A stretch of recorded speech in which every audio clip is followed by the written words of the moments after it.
Conseil sportif pour débutants, épisode 1. On est parti les amis, on s'assoit un peu et nous voilà sur un petit canapé pour parler tranquillement. Comme vous l'avez vu, j'ai dit que ce serait l'épisode numéro 1, étant donné que Conseil sportif pour débutants, en fait c'est une nouvelle série que je démarre, une nouvelle série d'épisodes, donc un nouveau rendez-vous entre vous et moi tous les mercredis, en plus de la vidéo du coup qui sort tous les dimanches à 10h. N'hésite pas à t'abonner évidemment pour ne rater aucune de ces vidéos là. Cette vidéo, en fait, et toutes les suivantes d'ailleurs qui sortiront tous les mercredis, ont pour but de parler de manière beaucoup plus décomplexée, de manière vraiment détente, chill, comme on dit, de différents sujets qu'on pourra aborder chaque semaine. Évidemment, dis-moi en commentaire les différents sujets que tu voudrais potentiellement que j'aborde, encore une fois sur un format comme ça, hyper tranquille, peu produit au final, pour que évidemment je puisse répondre aux différentes questions que tu pourrais avoir. Et le thème de ce premier épisode, les amis, j'ai pas fait ça à moitié, on attaque à un gros morceau.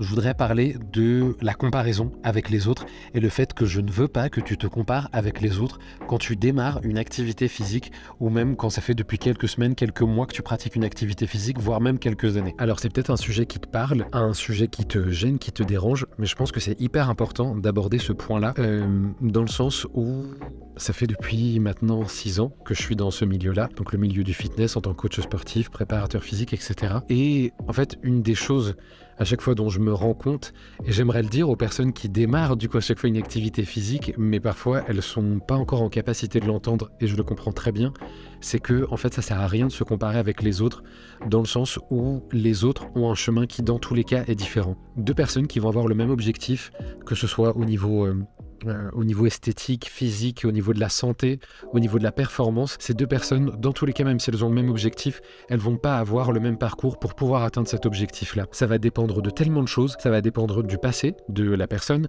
de son passé sportif, des différentes blessures qu'elle a pu avoir, ça va dépendre de son âge, ça va dépendre de si elle a déjà fait du sport avant ou pas, ça va dépendre de tellement de facteurs qu'en soi, le chemin, dans tous les cas, sera toujours différent pour deux personnes.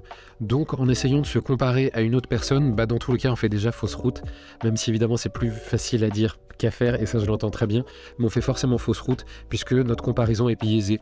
On part de l'idée qu'on a en face de nous quelqu'un qui a obtenu des résultats, qui a obtenu le physique qu'il voulait, qui a obtenu les performances qu'il souhaitait, et qu'en fait il était au même point de départ que nous. Alors qu'en fait cette comparaison est forcément biaisée, puisque la personne n'est pas partie avec le même bagage que nous. Donc peut-être qu'elle a eu un bagage qui lui a facilité la tâche, mais peut-être qu'elle a eu un bagage qui au contraire lui a complètement rendu la tâche plus difficile. Donc la comparaison, entre guillemets, ne sert à rien. Même si parfois la comparaison, par définition, peut avoir du bon. Je m'explique. La comparaison, évidemment, chez certains peut avoir un aspect positif, dans le sens où ça peut être source de motivation.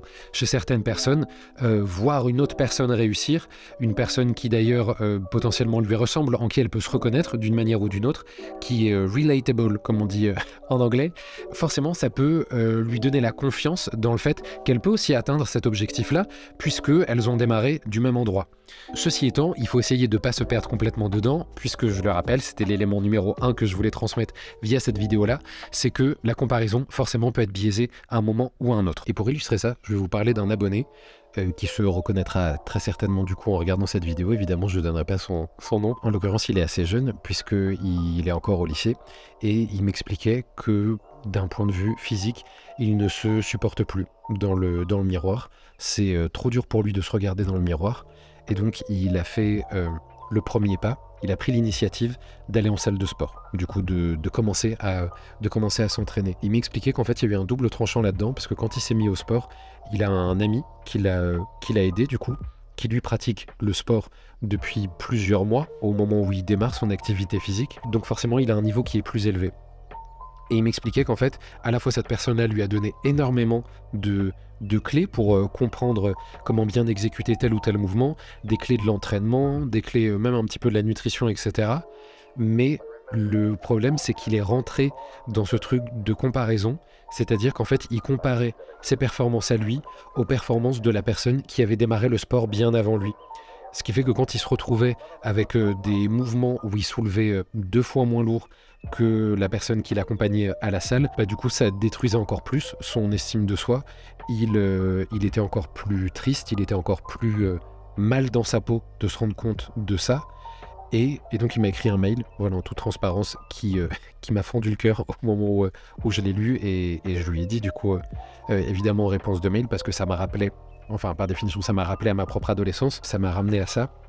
Mais ce que je lui ai dit, c'est qu'en soi il était en train de comparer ses performances à quelqu'un qui déjà d'une part avait commencé la salle bien avant lui, mais surtout que la personne qui était en train de faire ses performances de folie, ses poids de fou qu'il était en train de soulever, etc., et ben en fait, il faisait ces exercices-là avec ces poids-là pour obtenir ces performances-là parce qu'il avait un certain objectif qui n'était pas du tout l'objectif en fait de mon abonné. Donc il était en train de se comparer et du coup de souffrir d'une comparaison qui en fait n'était même pas justifiée parce qu'à la base c'était pas du tout l'objectif en fait qu'il se donnait. Donc ce que j'ai essayé de lui faire passer comme information, alors évidemment c'est qu'un mail que je lui ai envoyé, mais j'espère que ça aura fait son effet, c'était qu'en fait il fallait pas qu'il puisse se comparer à quelqu'un qui du coup n'avait pas le même objectif que lui, puisque dans tous les cas il allait finir frustré. Même imaginons qu'il arrive aux performances de cette personne-là avec qui il se comparait, au moment où il aurait atteint ces performances-là, dans tous les cas il n'aurait pas rempli l'objectif qu'il veut remplir à la base, c'est-à-dire perdre du poids et s'accepter dans le miroir. Donc toute cette histoire pour dire que je sais que c'est toujours plus facile à dire qu'à faire, encore une fois, mais que la comparaison, entre guillemets, ne sert à rien si elle ne vous amène pas une source de motivation ou de dépassement de vous-même. C'était ça que je voulais transmettre dans cette première vidéo. Alors évidemment, c'est un format qui, encore une fois, est voilà, complètement improvisé. J'ai pas du tout écrit le texte, j'ai pas du tout préparé de script pour cette vidéo-là. Je veux au contraire que ce soit le plus spontané possible.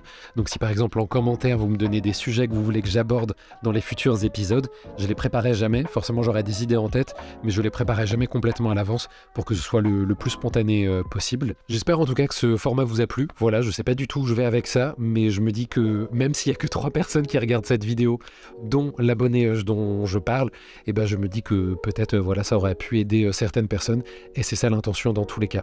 On se retrouve mercredi de la semaine prochaine pour Conseils sportifs pour les débutants numéro 2, mais avant ça, on se retrouve ce week-end pour la vidéo de dimanche 10h, comme d'habitude. À très vite tout le monde.